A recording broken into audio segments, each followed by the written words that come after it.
Présidente, collègues, ministres, monsieur Bayrou, 6 mois que vous êtes là et quelques jours, 6 mois de trop, les quelques jours compris.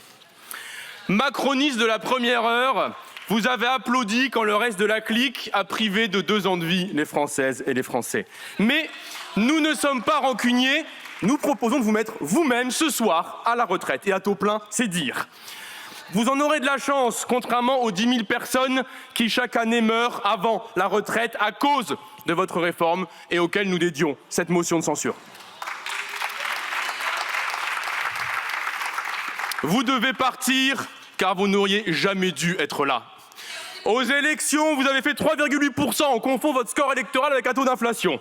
Depuis, vous avez multiplié les mensonges et les manigances. La pire est sans doute celle sur une des plus grandes affaires pédocriminelles de notre histoire, celle de Betaram.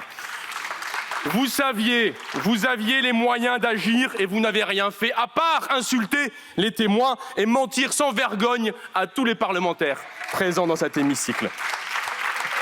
Non, contrairement à M. Vogetta avant, je ne crois pas que vous soyez un être de lumière saint arrivé sur Terre pour guérir par imposition des mains les gens, voire les faire ressusciter. Si vous êtes là aujourd'hui, c'est juste parce que sur le Titanic qui coule, personne ne voulait être commandant en second. Même Macron ce matin dans Libération se demande, je cite, « Pourquoi il ne le vire pas ?»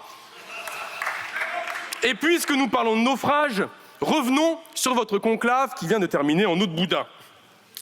Je rembobine. Janvier 2025, à la tête d'un des pires budgets d'austérité de l'histoire de France, qui ferme des classes dans les écoles, qui ferme des lits dans les hôpitaux, qui abandonne l'industrie française, vous achetez le soutien du Parti socialiste avec un tour de passe-passe, un conclave sur les retraites. Alors, ce conclave, à l'observation, c'est un peu moins Léon XIV que Thatcher II. Car, dès le lendemain de sa proclamation et de sa convocation, une fois sauvé de la première censure, volte-face. Exit les discussions sur de nouvelles recettes. Exit la surcotisation sur les très hauts salaires qui aurait pourtant assuré l'équilibre des caisses. C'est ça la méthode Bayrou.